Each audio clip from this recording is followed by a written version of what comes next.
Semangat pagi. Saya kembali ingin berbagi dengan Anda hal yang saya syukuri. Kemarin kami pergi ke suatu tempat yang sudah ditunjuk oleh kakak pembina, di mana kami bertemu dengan seorang instruktur yang mengajari kami materi pertolongan pertama pada kecelakaan darurat.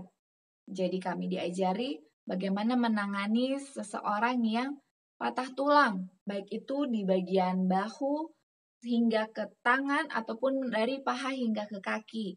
Jadi jika ada yang patah di daerah tersebut, kami bisa menggunakan mitela ataupun kain berbentuk segitiga yang cukup lebar yang bisa kami gunakan. Kami juga melilit tangan seperti ini, seperti foto yang Anda dapat lihat, dan juga kami menggunakan bidai ataupun papan. Sebenarnya mitela ataupun papan ini bisa diganti dengan bahan ataupun yang kita miliki di tempat lokasi kejadian. Baik itu misalnya potongan baju atau papan-papan yang cukup kaku dan keras yang dapat digunakan. Intinya adalah bagaimana kita menolong orang tersebut untuk tidak terlalu banyak melakukan pergerakan. Karena kalau misalnya daerah yang patah itu terus bergerak-bergerak, justru itu akan membuat orang tersebut lebih merasakan sakit. Saya sudah alami hal seperti ini. Dulu waktu saya kecelakaan di jalan, sebenarnya tulang paha kanan saya itu cuma retak. Tapi karena masyarakat di sekitar yang dengan baik hati menolong, tidak memiliki pelatihan untuk pertolongan pertama yang baik, dan karena retaknya itu ada yang runcing, itu cukup menyakiti daerah otot dan juga bisa jadi merusak pembuluh darah di sekitar daerah patahan tulang tersebut. Nah, situasi seperti inilah yang diperlukan bagi kita untuk boleh menanganinya dengan baik, sehingga diperlukan materi pertolongan pertama pada kecelakaan. Dan juga kami diajari bagaimana menangani situasi di mana orang memiliki luka terbuka di area kepala ataupun ada yang bocor seperti itu. Jadi harus cepat karena semakin lama ditangani, luka tersebut akan semakin susah untuk disembuhkan. Nah, pertolongan pertama ini perlu segera dilakukan supaya ketika bertemu dengan tim medis yang memiliki perlengkapan yang lebih baik, itu akan lebih mudah ditangani. Juga kami diajari jika seseorang digigit ular, bagaimana cara menanganinya. Saya sangat bersyukur dapat memiliki materi seperti ini, walaupun sebenarnya saya secara pribadi berharap tidak pernah bertemu dengan situasi seperti ini.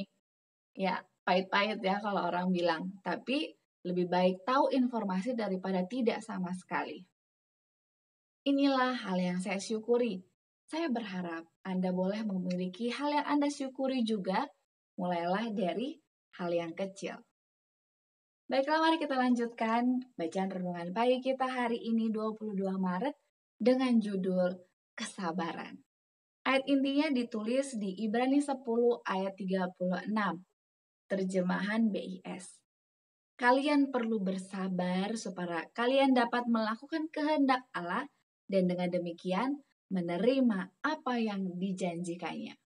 Penjelasannya, hidup sebagian orang tidak ada damai atau sukacita karena mereka tidak pernah keluar dari lingkungan diri. Mereka senantiasa menggenangkan tangan untuk simpati dari orang-orang lain. Jika mereka mau bekerja untuk melihat betapa mereka dapat memberikan pertolongan dan mau mengucapkan perkataan kasih dan dorongan semangat, maka jiwa mereka yang sekarang kering dan berduka cita akan menjadi seperti taman yang disiram dengan air. Engkau harus mempelajari di dalam sekolah Kristus pelajaran-pelajaran kesabaran yang indah. Janganlah tawar hati, melainkan bekerjalah terus dalam segala kerendahan hati. Usaha itu akan mendesakmu kepada Yesus. Akan dibawanya engkau mempelajari teladan itu. Engkau mau bekerja sebagaimana Yesus bekerja. Pencobaan akan datang. Memang ini adalah benar. Biarpun kepada orang-orang yang berserah dengan sepenuhnya, pencobaan akan datang. Orang yang paling sabar sekalipun akan diuji dengan pencobaan yang keras. Suami atau istri dapat mengucapkan kata-kata yang menggusarkan hati seseorang dan dijawab lagi dengan gegabah. tetapi biarlah orang yang berbicara itu berdiam. Dalam berdiam akan terdapat keselamatan.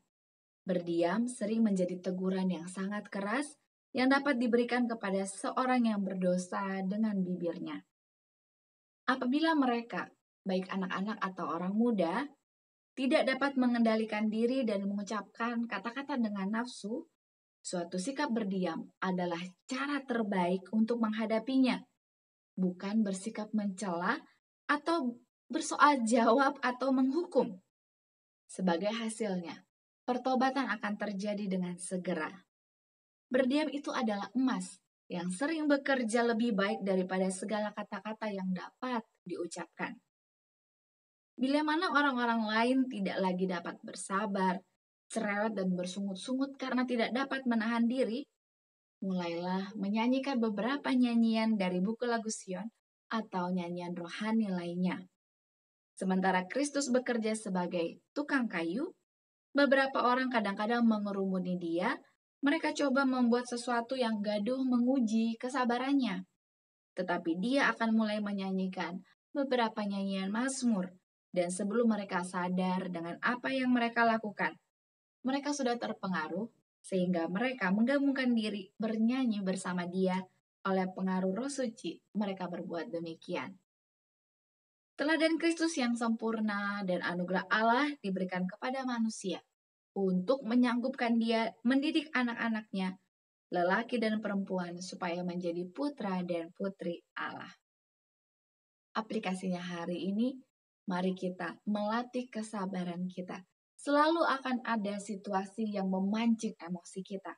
Tapi pelajaran kita hari ini mengajarkan supaya kita lebih baik berdiam diri dibanding mencela ataupun menjawab soal situasi seperti ini. Mari kita mulai hari ini.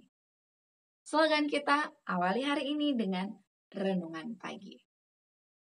Saya bersyukur kepada Tuhan kita masih memiliki Tuhan yang terus mendengarkan setiap keluh kesah kita.